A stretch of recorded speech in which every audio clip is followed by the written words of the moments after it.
So let f be the function defined by f of x equal to 7 minus 15x plus 9x squared minus x cube for all real numbers x. Find the zeros of f.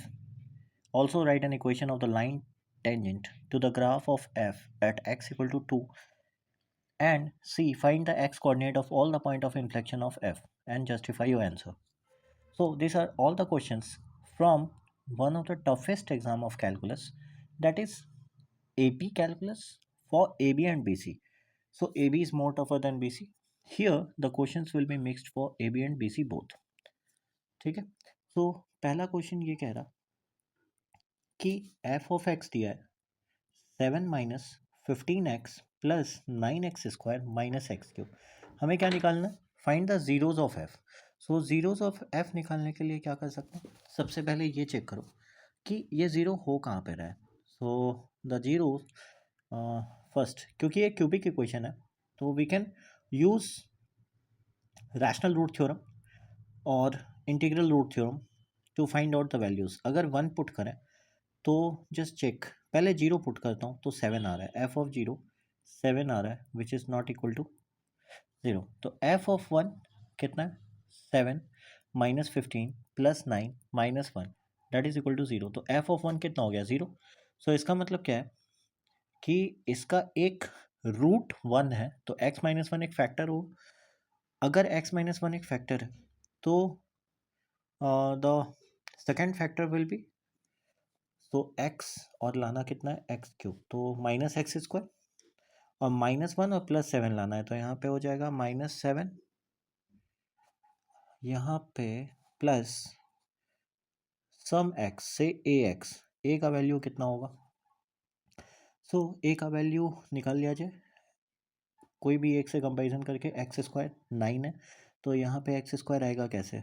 एक तो आएगा 1 plus a x square, तो 1 plus ए 9 के बराबर. So therefore ए कितना हो गया? 8. सो this will B 8x. So finally we can say 7 minus 15x plus 9x square minus x cube is equal to x minus 1 into minus x square plus 8x minus 7, which can further be simplified as minus x square plus 7x plus x minus 7. So therefore it can be written as x minus 1 and x यहाँ पे बाहर ले लें तो 7 minus x minus 1. So x minus 1 again and the last value will be x minus x plus 7. So this is equal to x minus 1 का whole square into 7 minus x और minus x plus 7. तो अब बोला क्या गया था? zeros. पहला question है find the zeros of f. So what are the zeros of f? So this is equal to 0. तो x equal to 1, 1 and 7. These are the zeros. Now अगर रूट पूछा जाए तो दो है, 1 और 7. अगर जीरोस पूछा जाए तो तीन है, 1, 1 और 7. अच्छा, सेकंड क्वेश्चन क्या है? Write an equation of the line tangent to the graph of f at x equal to 2. तो टेंजेंट लिखने के लिए what we write f dash of x. So b number says f dash of x, और f dash of x निकलेगा कैसे? D y by d x निकालो. 7 का 0 is minus 15 plus 18x minus 3x square. और हमें करना क्या है? इसको निकालना है किस वैल्यू पे? एट एक्स इक्वल टू 2 पे. तो इसका मतलब f dash x at x equal to 2 will be equal to what? 0 minus 15 plus 18 into 2 that is 36 minus 3 into 4 that is 12 which is equal to 9. ठीक है. अब चाहिए क्या? इक्वेशन ऑफ टेंजेंट लिखना है. तो इक्वेशन ऑफ टेंजेंट लिखने के लिए हमें एफ डैश 2 तो मिल गया. अब एफ ऑफ 2 भी निकालते हैं. एफ ऑफ 2 कितना होगा? सो एफ ऑफ 2 का वैल्यू पुट करें तो 7 minus 30 that is minus 23 plus 36 13 minus 8 that is 5. So f of 2 is equal to 5. So it means point 2,5 है. तो और टेन थीटा जो है slope that is 9. So we will write the equation as y minus 5 is equal to 9 into x minus 2, which is also equal to y is equal to 9x minus 30. ठीक है, next question, let f be the function given by 9x square minus 36 divided by x square minus 9. Describe the symmetry of the graph of f. Write an equation for each vertical and each horizontal asymptote of f. C. Find the intervals on which f is increasing. And D. Using the results found in part A, B and C, sketch the graph of f on the axis below. Okay. So, सबसे पहले symmetry देखना है. तो symmetry देखने के लिए we can put x के जगह माइनस एक्स. तो ये कितना हो जाएगा 9 माइनस एक्स का whole square minus 36 divided by minus x का whole square minus 9. So again this will be equal to 9x square minus 36 by x square minus 9, that is equal to f of x. इसका मतलब x के जगह जब minus x put किए तो भी graph वही रहा, मतलब फंक्शन एफ ऑफ एक्स. तो इसका मतलब सिमेट्री किसके रिस्पेक्ट में, वाई एक्सिस के रिस्पेक्ट में सिमेट्रिक है. ठीक है. Second, vertical and horizontal asymptote. Asymptote का मतलब क्या होता है कि ग्राफ इन्फिनिटी के को जाके किस तरफ टेंड करेगा. सो अगर ये चीज़ चेक करना है तो सबसे पहले वर्टिकल एसिम्टोट देखा जाए. वर्टिकल एसिम्टोट देखने के लिए हम क्या कर सकते हैं, नीचे जो वैल्यू है एक्स स्क्वायर माइनस 9, ये चेक करो कि ये ज़ीरो कब आ रहा है. तो this is coming zero at x equal to 3 and x equal to minus 3. तो ये दोनों वर्टिकल एसिम्टोट हो जाएंगे. और हॉरिजॉन्टल एसिम्टोट क्या होगा, horizontal asymptote will be since limit जब x टेंड्स टू इन्फिनिटी हो जाए तो वैल्यू कितना हो रहा है, तो 9 एक्स स्क्वायर माइनस 4 बाहर ले लो divided by x square minus 9 यहाँ रहने दो, और limit x tends to infinity है. सो इस केस में क्या करते हैं, एक्स स्क्वायर से डिवाइड करो. सो वैल्यू ओवरऑल कितना बचेगा 9. ओ दिस इज एक्स स्क्वायर, हाँ. सो the value will B 9 and x square minus 9. तो ये चला जाएगा 1. So overall it will be 9 itself. तो हॉरिजॉन्टल एसिम्टोट क्या होगा, y इज इक्वल टू 9. ठीक है. Okay, will use this in graph. और तीसरा क्या है, find the interval on which f is increasing. तो इंक्रीजिंग चेक करने के लिए हम पहले एफ डैश एक्स निकालेंगे. सो एफ डैश एक्स निकालने का मतलब है नीचे u बाई बी फंक्शन है तो नीचे का स्क्वायर और एक्स स्क्वायर माइनस 9 इंटू ऊपर का जो फंक्शन है उसमें कितना होगा 9x स्क्वायर का differentiation 18x minus 9x square minus 36 और x स्क्वायर का डिफ्रेंसिएशन कितना हो गया 2x. So this will be 18x cube और 18x cube cancel out and what is left out minus 162 और minus minus plus 72. So minus 90x divided by x square minus 9 का whole square. अब हमें क्या चाहिए, इंक्रीजिंग वैल्यू. तो increasing value के लिए क्या करना होगा, let's check out x square minus 9. तो यहाँ पे 3 होगा, यहाँ पे माइनस 3 होगा और x इक्वल टू 0. सो ये चेक किया जाए कि एवरेज एक्स किस किस इंटरवल में कैसे चेंज हो रहा है. 3 से अगर ऊपर लेंगे value 4, so this will become negative. तो ये नेगेटिव है. नाउ 3 दो बार आ रहा है तो इसीलिए साइन चेंज नहीं होगा, नेगेटिव. एंड 0 से पहले मतलब माइनस 3 से नीचे जो वैल्यू होगा वो पॉजिटिव होगा. So this will also be positive. तो एवरेज एक्स इंक्रीजिंग का है, मतलब एवरेज एक्स का वैल्यू पॉजिटिव है माइनस इन्फिनिटी से लेके 0 माइनस 3 नॉट इंक्लूडेड. सो इसका मतलब क्या हो गया, no 0 is included 3 is not included. So therefore average x is increasing for the interval minus infinity से माइनस 3 यूनियन 0 से 3 यूनियन माइनस 3 से 0. So this is minus 3 to 0. ये इंक्रीजिंग. अब D number says using the result sketch the graph of f on the axis below. Now, so how would the graph look like? See, f dash x is increasing from minus infinity to minus 3. Okay, ये minus 3 यहाँ पे बनाया जाए, x equal to minus 3, x equal to 3 till here, and so graph और 0 यहाँ पे. तो ये चेक किया जाए कि f ऑफ 0 पे वैल्यू कितना आ रहा है.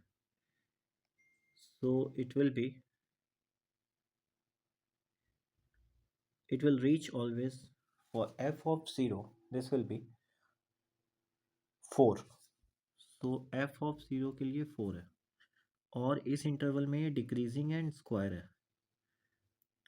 अच्छा, -3 पे एसिम्पटोट जो है, इसका मतलब एसिम्पटोट -3 पे था और 3 पे था, इसका मतलब ये टेंड किस तरफ करेगा, क्योंकि एफ डैश एक्स -3 से 0 इंक्रीजिंग है और 0 से 3 डिक्रीजिंग है.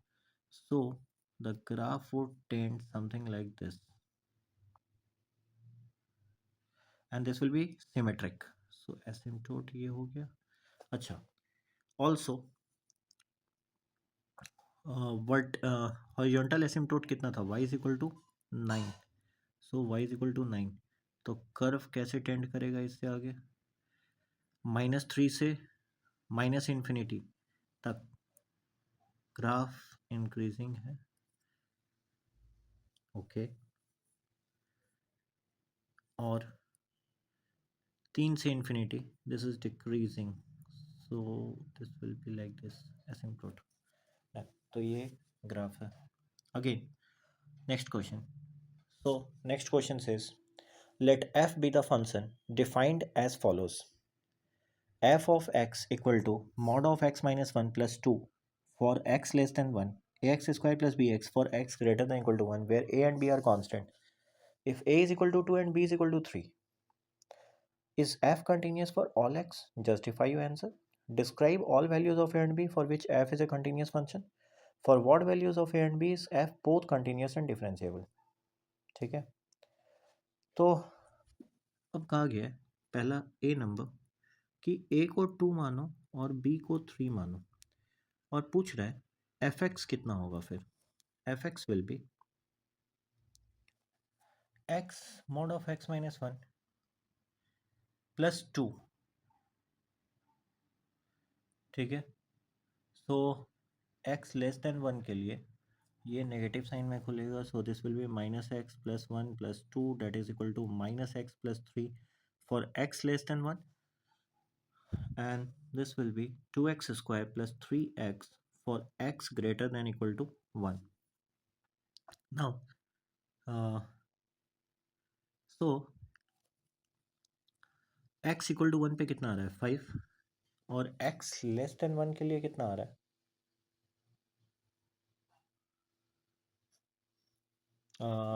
लिमिट ये 3 और x इक्वल टू 1 के लिए 5. पूछा जा रहा है कि अगर a equal to 2 and b equal to 3 है तो क्या f कंटिन्यूस है सारे फंक्शन के लिए. नाउ f कंटिन्यूटी चेक करने के लिए क्या करेंगे, LHL RHL दोनों चेक कर लिया जाए. तो LHL चेक करने के लिए will say f of x limit x tends to 1 minus, और 1 माइनस के लिए कौन सा फंक्शन डिफाइंड है, minus x plus 3. So limit x tends to 1 minus check करते हैं. सो 1 माइनस एच, तो ये कितना हो जाएगा 2. सिमिलरली RHL चेक करें तो limit x tends to 1 plus f of x, इसके लिए कौन सा फंक्शन डिफाइंड है, limit x tends to 1 plus the function defined is 2x square plus 3x, और इसका वैल्यू 5 हो जाएगा. और f ऑफ 1 कितना है, that is also equal to 5. So इस केस में LHL RHL इक्वल नहीं हो रहा है. तो क्या बोला गया था, is f continuous for all x? No, f is not continuous for all x. मतलब x 1 जब हो जाएगा तो ये डिसकंटिन्यूस हो रहा है फंक्शन. ठीक है। नेक्स्ट, अब क्या कहा है, बोल रहा है describe all values of a and b for which f is a continuous function. तो अगर एफ को कंटिन्यूस फंक्शन होना है, so if f of x needs continuity at x equal to 1, तो इस केस में क्या होना चाहिए, लिमिट एल एच और एच एल इक्वल होना चाहिए, limit x tends to 1 minus, और 1 माइनस के लिए क्या, कौन सा फंक्शन डिफाइंड था, -1 plus x plus 2 shall be equal to limit x tends to 1 plus, तो limit x tends to 1 plus a x square plus b, ये दोनों इक्वल होना चाहिए। तो अगर ये इक्वल होगा तो this will be 3 minus x, 1 minus के लिए कितना हो जाएगा, H tends to 0, so this will be 2, और 1 प्लस के लिए कितना हो जाएगा, ए प्लस बी, तो a plus b must be equal to 2 अगर कंटिन्यूटी चाहिए। ठीक है, so see for what values of a and b is f both continuous and differentiable. अब डिफरेंशिएबिलिटी चेक करने के लिए what we do, we differentiate f dash x, कितना हो गया 3 माइनस एक्स का डिफरेंशिएशन -1 होगा, एक्स लेस देन 1, और यहाँ कितना होगा 2ax plus b for x greater than 1 और equal to.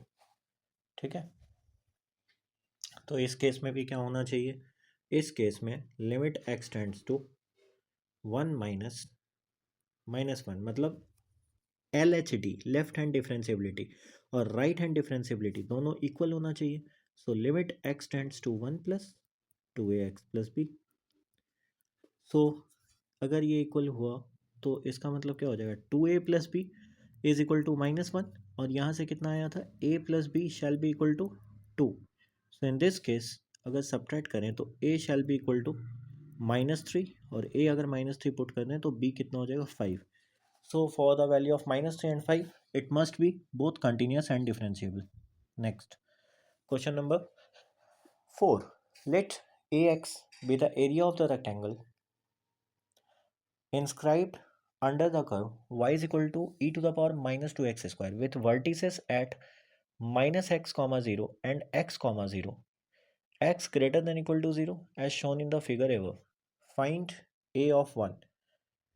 Second, what is the greatest value of ax? Justify your answer. What is the average value of ax on the interval x greater than equal to 0 less than equal to 2? अच्छा, ये question number 4 है हमारा, this was question number 1 and we did question number 2, और यहाँ पे this is question number 3, so next question, question number 4। So a of 1 निकालना है, तो सबसे पहले a b the area of the rectangle under y is equal to e to the power -2x square. Now how does y equal to e to the power -2x square graph looks like? As shown in the figure. Now I haven't given the figure, but the figure can be drawn in this way. E to the power -2x square resembles this way symmetrically, और ये बना सकते हो using the concept of asymptote and symmetry. और बोला क्या है, with vertices -x, 0, मतलब कहीं पे -x, 0 है, और सेम कहीं पे x, 0 है, तो ये एरिया की बात की जा रही है, इस एरिया की। ठीक है, अब बोला क्या गया है, सबसे पहले ये सोचो ए एक्स कितना होगा, so what will be A x, तो ये पूरा तो सिंस दिस इज रेक्टेंगल तो ये 2x हो जाएगा, और ये somewhere this will be y, so this will be 2xy।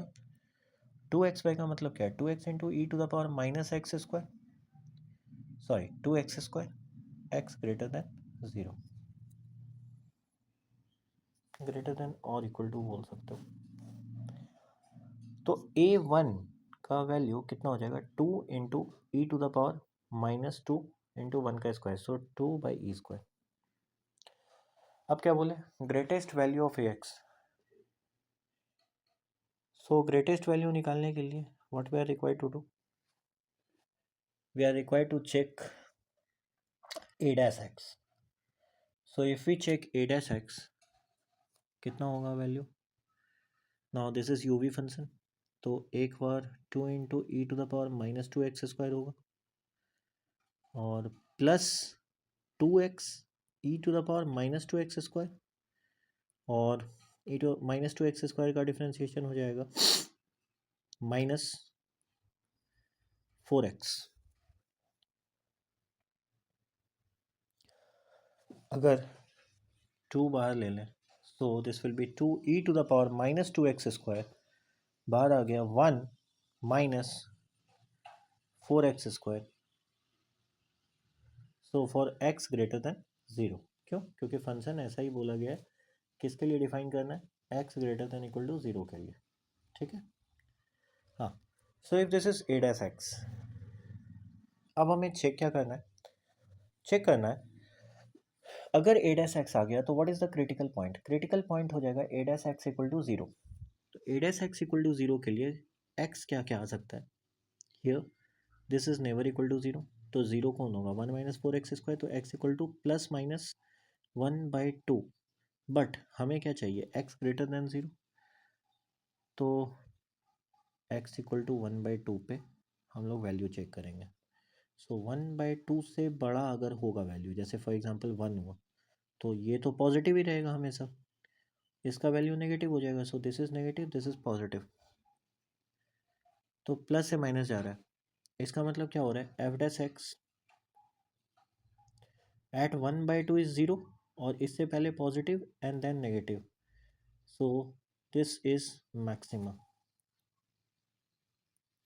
absolute maxima will be at 1/2, so therefore a 1/2 will be equal to 2, x की जगह 1/2 e⁻², that is 1/4, तो 2 gets cancelled, so this will be e⁻−1/2, or we can say 1/√e. Next, it says average value. So how do we find the average value? We have to integrate. So integration किसका, average a of x will be 0 to 2, 2x 2x e⁻² divided by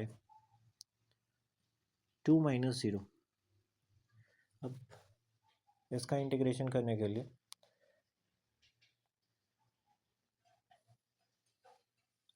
क्या किया जा सकता है, x² को t मान लो, तो 2x dx क्या हो जाएगा, 2x dx dt, so this will become e⁻−2t और dt। अच्छा, x² को अगर t माने हैं तो इंटीग्रेशन कहाँ से कहाँ होगा, 0 से 4, और नीचे कितना रहेगा 2, so e⁻−2t can be written as e⁻−2t divided by -2, तो ये कितना हो गया, -4, तो -1/4, और यहाँ पे वैल्यू हो गया 0 से 4, सो जब 4 पुट करेंगे तो e⁻−8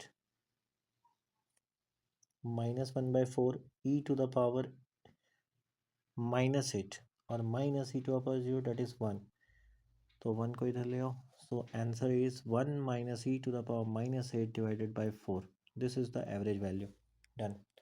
next question, question says the shaded region R shown in the figure above is enclosed by the graph of y is equal to 10 square x, y is equal to 1/2 sec square x, and the y-axis. Find the area of the region R.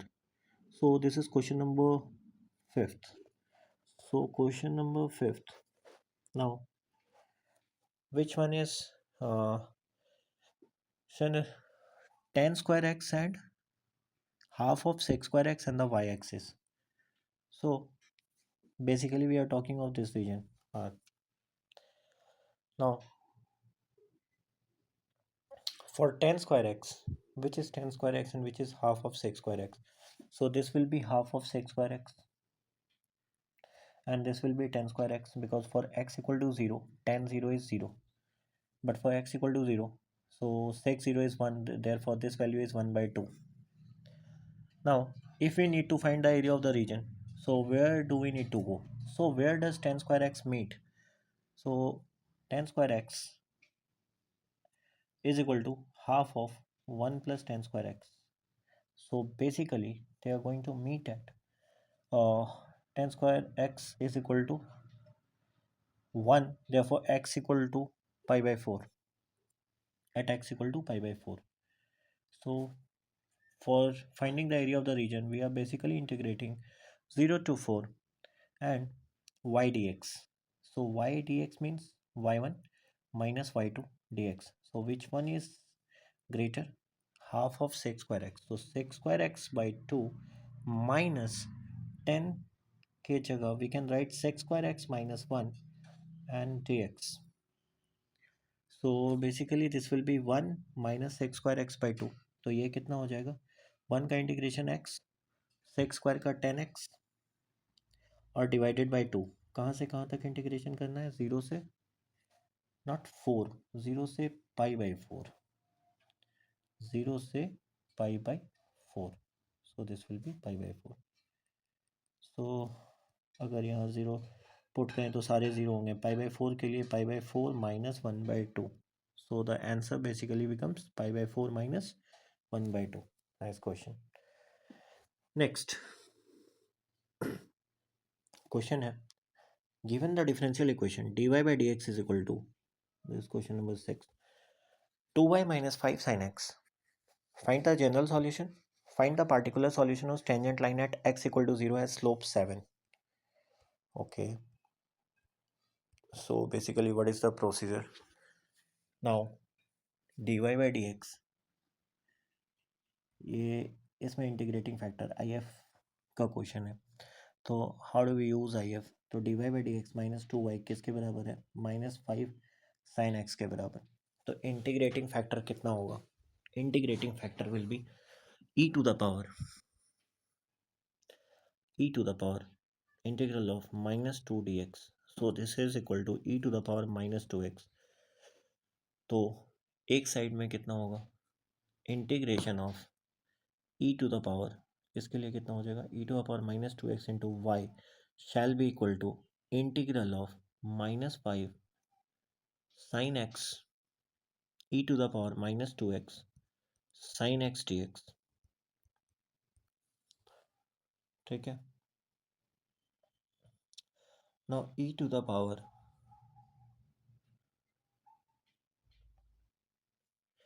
अब इसको integrate कैसे किया जाए? सो यहाँ पे होगा e to the power minus 5 को हटाओ अभी, e to the power minus 2x sine x dx का इंटीग्रेशन कैसे निकलेगा? तो आइलेट के लिए एक्सपोनेंशियल सबसे लेट, तो साइन एक्स पहले निकाल लो. So this will become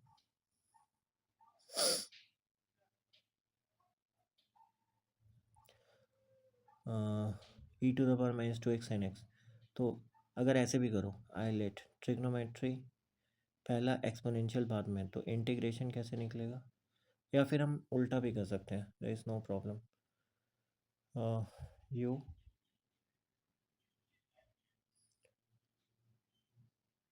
so 5 sine x, तो e टू द पावर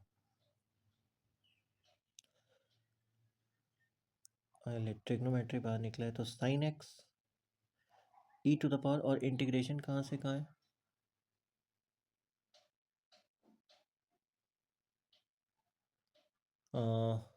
नहीं दिया है, वो पार्टिकुलर सॉल्यूशन बाद में निकालना है, अभी जनरल सॉल्यूशन देख लेते हैं. So sine x e to the power minus 2x divided by minus 2 और minus differentiation of first function, तो साइन एक्स का डिफ्रेंसिएशन कितना? Cos x. फिर से इंटीग्रल, तो ये प्लस हो जाएगा e to the power minus 2x by 2 and that is dx. और अगर फिर से करें तो ये कितना हुआ? Minus sine x e to the power minus 2x divided by 2 plus 1 by 2 cos, फिर से इंटीग्रल अगर करें, हाँ, so we got the value half cos का इंटीग्रेशन फिर से कितना होगा? दिस विल बी,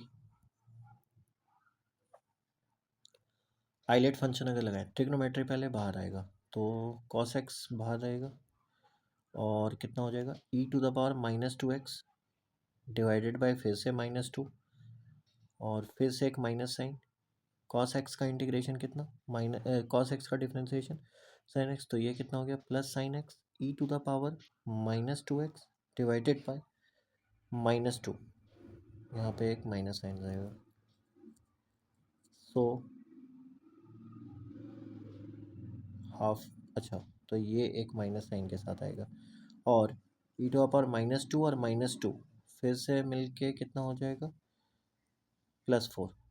तो माइनस माइनस प्लस और i-1/4, अगर इसको हम i बोलें तो ये वाला वैल्यू भी तो i लिखा है, बस ये कितना है i/4 और ये i-i/4 कितना हो जाएगा 3i/4।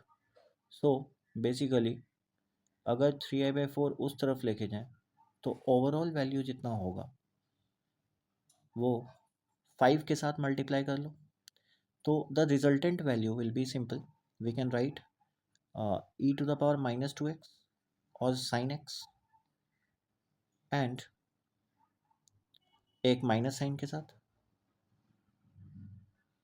और यहाँ पे 4 जब इसके साथ मल्टीप्लाई होगा तो एक 2 आ जाएगा। सो -2 e⁻−2x sin x and minus e⁻−2x cos x, that will be equal to 5 times integral of e⁻−2x sin x dx.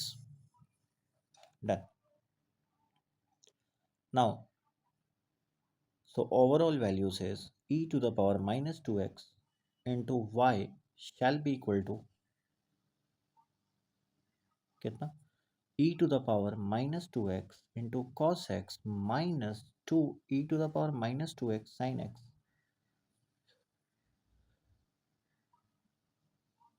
and plus c।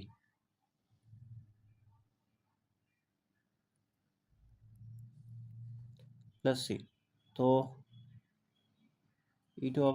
हाँ ओवरऑल, अच्छा पहले से भी एक माइनस साइन है यहाँ पे, तो minus minus will become plus, this will also become plus और e⁻−2x कैंसल आउट कर लो। सो वैल्यू कितना बचा y is equal to cos x plus 2 sin x plus c and something e⁻2x। So how do we find c number? General solution हो गया। Find the particular solution tangent line has slope 7। तो first we are required to find y dash, तो y dash कितना हो जाएगा minus sine x plus 2 cos x plus 2c e⁻2x। तो x equal to 0 अगर रखें तो ये 0, ये 2 और ये 2c, this is equal to 7, so c is equal to what 5/2। so particular solution at that point of time will be cos x plus 2 sin x plus 5/2 e⁻2x। next question says question number 7। so question number 7 ये basically Taylor series थोड़ा सा introduction रहता है IIT में, अगर higher advance topic अगर देखा जाए तो इसे किया जा सकता है। हमें x इक्वल टू 0 पे करना है, तो x इक्वल टू 0 पे टेलर सीरीज का एक्सपेंशन ऐसा होता है f of 0 plus f dash of 0 x/1 factorial plus f double dash 0 x² 2 factorial plus f triple dash 0 x³ 3 factorial plus चलता रहे। तो ये निकाला जा सकता है फर्स्ट 4 नॉन जीरो टर्म, तो एफ एक्स अगर दिया हुआ है 1 प्लस एक्स पर पावर 1/2, तो एफ ऑफ 0 कितना होगा दिस विल बी 1। अब एफ डैश एक्स अगर निकालेंगे तो कितना हो जाएगा 1/2 1 प्लस एक्स पर पावर -1/2, तो एफ डैश 0 कितना होगा, so this will be again 1/2। अब एफ डबल डैश एक्स अगर निकाला जाए तो ये कितना हो जाएगा -1/4 1 प्लस एक्स पर power -3/2। So F double dash of 0 कितना हो जाएगा, सो दिस विल बी -1/4। फिर से एफ ट्रिपल डैश एक्स कितना होगा 3/8, डायरेक्ट 0 के लिए निकाल लिया जाए तो दिस विल बी 3/8। तो चलता रहे, तो इसको हम लिखेंगे कैसे, एफ ऑफ एक्स कितना लिखाएगा approximately 1 plus f dash zero कितना हुआ था 1/2 और x by 1 factorial, so 1 plus 1/2 into x और एफ डबल डैश ज़ीरो कितना हुआ -1/4 और एक्स स्क्वायर बाय 2 फैक्टोरियल और plus x cube by 6 into 3/8, so this will be the value f of x. और क्या बोला गया, use the result found in part to find the first 4 non zero terms in the Taylor series expansion about x equal to 0 for gx equal to 1 plus x cube. Okay, तो f of x ऐसा रहा। तो similarly g of x कितना है, g of x है root of 1 plus x cube. तो जब सब जगह स्क्वायर था तो पावर 1/2 और 1/2 छोड़ा था, तो सिमिलरली इसको हम कह सकते हैं कि ये एफ ऑफ एक्स क्यूब लिखा है। क्यों, एफ ऑफ एक्स कितना लिखा था रूट ऑफ 1 प्लस एक्स, तो 1 प्लस एक्स क्यूब की जगह क्या लिखा हो रहेगा एफ ऑफ एक्स क्यूब। तो एफ ऑफ एक्स क्यूब मतलब जहाँ जहाँ एक्स था वहाँ वहाँ स्क्वायर होता गया है, तो जहाँ जहाँ क्यूब है तो वहाँ भी क्यूब लिख देंगे, तो 1 प्लस एक्स क्यूब बाई 2 हो जाएगा माइनस एक्स स्क्वायर की जगह एक्स क्यूब का स्क्वायर हो जाएगा तो एक्स 6/8 हो जाएगा और एक्स 9 पर बाई 16 हो जाएगा। ठीक है, अच्छा अब क्या कहा गया है, कहा गया है c number find the first 4, अच्छा this question is question number 7 I guess, या ये क्वेश्चन नंबर 7 है। सो कहा ये गया है एच डैश एक्स दिया हुआ है 1 प्लस एक्स क्यूब, इसका मतलब ये दिया हुआ है एफ ऑफ एक्स क्यूब, इसका मतलब एच डैश एक्स किसके बराबर दिया है, जी ऑफ एक्स के बराबर दिया है, तो एच एक्स कितना होगा जी एक्स डी एक्स होगा इंटीग्रेशन। ठीक है, और बोला क्या गया था first four non zero term निकालना है in the Taylor series expansion.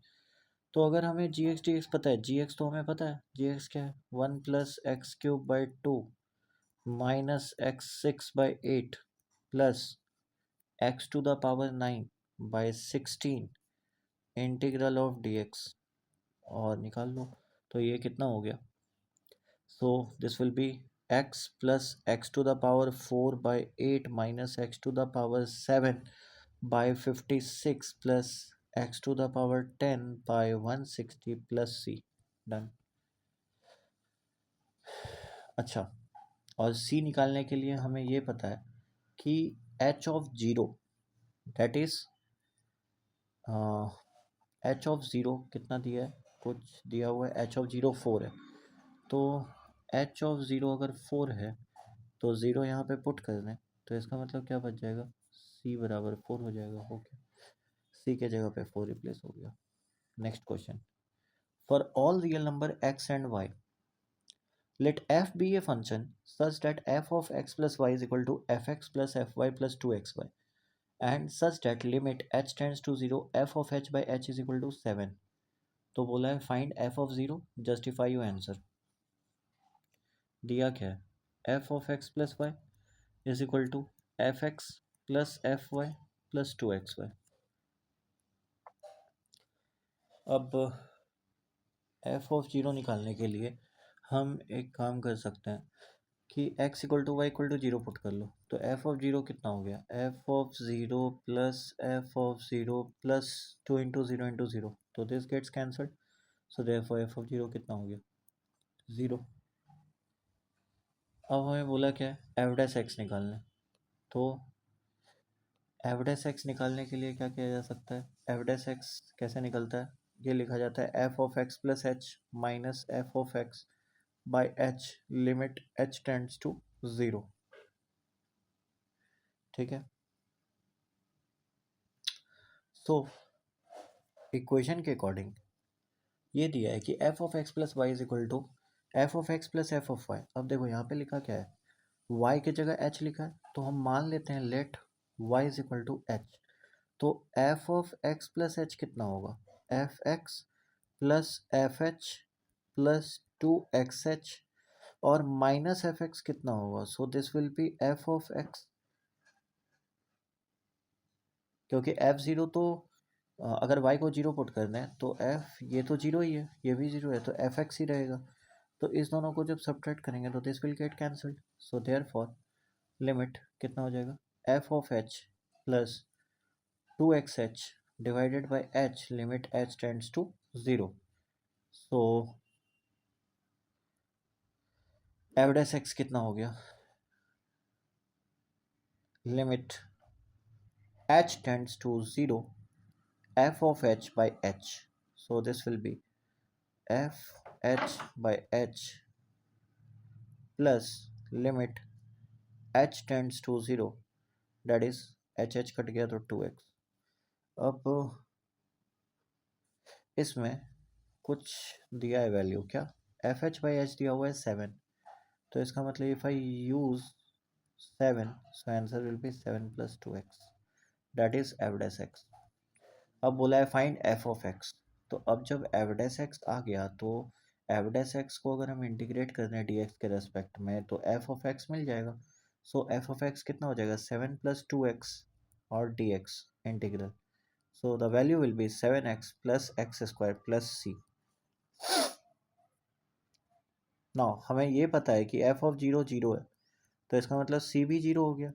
तो बात यह है कि एफ ऑफ एक्स कितना होगा? So this will be 7x plus x square. Done. Next question है question number 9। So f of x equal to root of 1 minus sine x, what is the domain of f? Okay, domain पूछा गया है।